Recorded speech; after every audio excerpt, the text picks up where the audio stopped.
Well, we're getting close to 2021. In this, I'm going to give you some information that's been channeled through about what's happening and what's going on. So I know everybody's curious. They've had a rotten year this year. And really, when I've been channeling the information and preparing people really for the next stage, which is the oneness.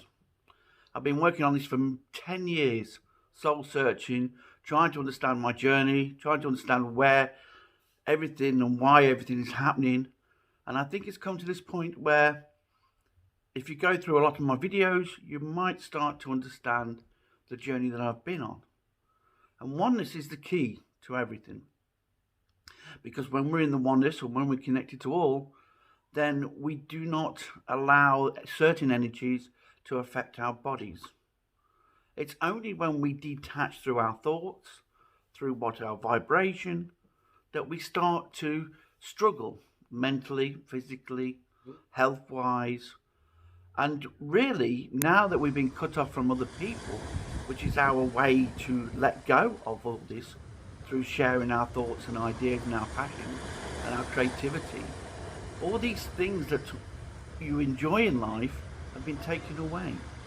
And you're wondering, well, why is that happening? Well, at the moment, because of the overloading of negativity in your environment, all over the media, it's what it's caused is us to be in fight and flight mode. And so now you're noticing a lot of people are struggling with relationships more. They just can't attract the people that brings the peace to their life. Well, there is a reason for this.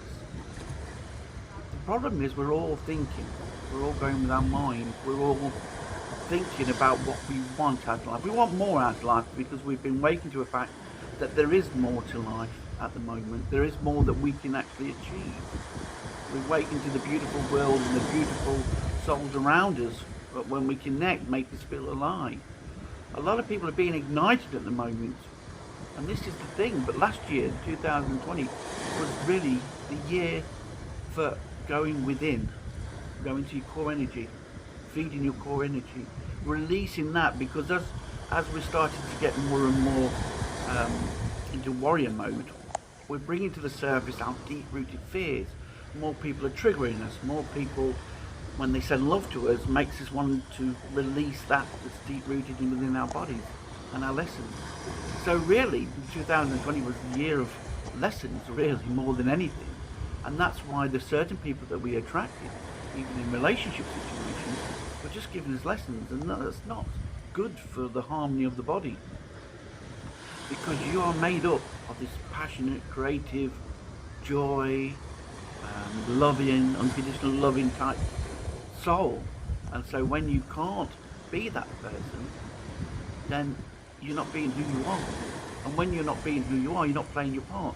And when you're not doing these things, when you're having to be somebody else, or you're trying to fit into society, but society is this delusional world of what really matters in life, you get caught up because your senses get suppressed, and your feelings and your chakras are getting blocked. And so what's happening all of a sudden is you're just in fight and flight mode, where no compassion or emotions are being able to guide you. You're detaching more and more from your soul. You're not listening to the guidance because it's hard to get through this toxic body and this toxic mind that is just overloaded, that can't spend the time to think and be clear and see clarity in the moment. We're taken away from the moment. And so 2020 was really for you to find you, to find who you are, to find your part to play. Because when you do that, you're then connected to the universe, and then you feel the love and support. Then you don't need any other love. And then if you find a partner who's in the similar sort of mindset, you both are just enjoying the journey instead of looking to what you need from the person, or what they have to be like, or what they're supposed to give to you. And this is the problem, is that I'm not being funny, and I'm not trying to be women are more affected by this because they're emotionally bound more than men. But what it does to men is that when they're being fed this energy, it just makes them, whoa, you're telling me I'm not good enough. You're telling me that I'll never be in a good relationship, blah, blah, blah, men are then backing off. Men are, how can I say it? We just like to solve problems and do things and get achievements. So when it comes to women, we just like to feel that the woman enjoys our company and our time and one thing and another. But this is lost now because we're having to deal with issues, or we're having to be a certain person, or we have to achieve a certain thing in life for women to even entertain us. And so most men are thinking, well, sod that, I'm going to be selfish, I'm going to have what I want, and then that's it. And so there is no connection. The connection has been lost between men and women at the moment. Why? Because the energies that surround us, forcing us to go into fight and flight mode and not be connected to what makes us, the core energy within us, that makes us feel alive and enjoying life, and able then to deal with situations when things go wrong. You take that away, you take that intuition and gut feelings away, that instinct on how to automatically do stuff, you're left in warrior mode, which is just survival mode. You're just basically trying to survive. And so the best way to survive is to have no emotions, have no feelings. Because if you have feelings, then you have to deal with any problems or issues that's being brought to the surface. So as the women and men start to love more, it's causing more insecurities and fears and doubts and worries, because it's triggering people on the body who are not in that place of peace and balance. They have an imbalance in the body, they have pain that is now being shown, and they're trying to get rid of it. But they can't, because the senses are closed and the chakras are closed. And so this is very important, that this year has been really about you finding yourself. They've taken away the material side of the world, the ability to earn money, all the things that kept us away from being who we are and enjoying life and finding what we are and creating the world that really is out there, the beauty and all. And so now it's about self-reflection and understanding and reconnecting with inside. But what you feed inside, or that conflict with inside, is being shown on the outside as well now, which is confusing people even more.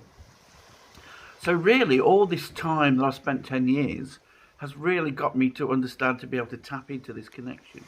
I can't stay in it all the time, but I can stay in it most of the time. And so I find it quite easy to be part of everybody and everybody's energy. And I just have to remember that sometimes my thoughts and ideas are taking me away from that.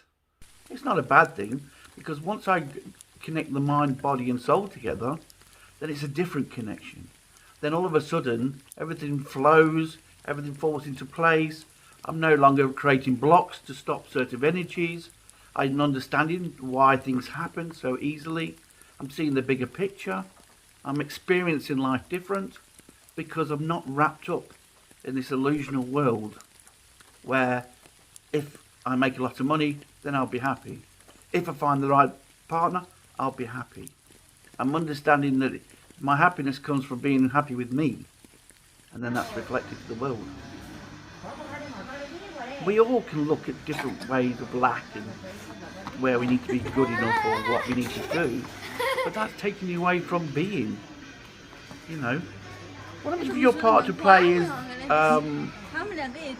to be what you think is lack, you know?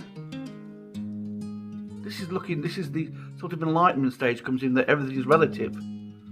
So we have all different shapes and sizes for a reason, yet everybody's trying to be a certain shape and size. With that as all playing out different parts, then how is anybody going to experience anything? How's anybody going to learn? How's anybody going to be evolved? How is it become a better person? How is it going to be challenging themselves or meeting their goals in life if we're all trying to be one person? And this one person isn't happy. He's more lonely and doesn't feel alive, and still has things that they can say that's not right with them. Because while you're fighting and looking to make your body perfect, you're not concentrating on your mind. You're not concentrating on your environment. You're not creating a place where you can find peace and sanctuary and switch your mind off and meditate and stuff, because you're all so focused on the lack. And if we're vibrating lack, we attract lack. We attract the lessons of lack, I should say, is more the key to it all. So it's very important that we understand this. Oneness this year is all about us connected to all. Then we have to be unconditional love. We have to understand and see the big picture of why we're attracting situations. We need to release our lessons. If you're not playing your part, you're not releasing your trauma and your pain that you came here with to learn from.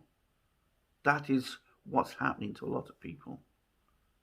You know, playing your part is so important because it aligns you with the energy that heals you. It aligns you with the understanding and knowledge of why you separated or sabotaged your life, or are thinking in a certain way and conditioning your mind to a certain way that's causing you to not be flowing in life. You're basically swimming upstream. You might have heard this saying. You're swimming upstream instead of learning to go with the flow and allow the flow of the energy to flow through you and flow downstream. I had an amazing effect when I was in America, and I was able to just flow with the water of the stream. It opened my eyes to a whole different energy that's there. And that's maybe why I got into a lot of energy work, because I understood the flow of energy and the understanding of energy. All right, so I'm going to put loads of stuff up on oneness, and I'm even thinking of doing a pack, but I'm not too sure at the moment. I'm trying to, since I've done this channeling, it's sort of opened my mind to a whole different perspective of life that I need to try and see. What happens is I download this information and I type this information and I've got it there, and then I see the connections and understanding of how it works and where it comes from and what it's all about. But it's really shown me that this year was the year to really look within yourself and to prepare you for being part of the oneness. And if those people, a lot of people don't become part of the oneness, then they're going to struggle even more this year. They're going to really be fighting themselves, really, is the key to it all. Because, you know, if your vibration creates your reality, if your thoughts create your world, then if your world is all toxic and your mind is all toxic and your body's all toxic, all you're doing is being toxic and in pain all the time. And that's why people are looking to other ways to release this pain, or to just be able to switch off for a moment. But through meditation, through getting into nature, through other different forms, you can release these energies. And it's just the overload of negativity that's really triggering, and the stress of the body that's being caused by all this that's happening around us.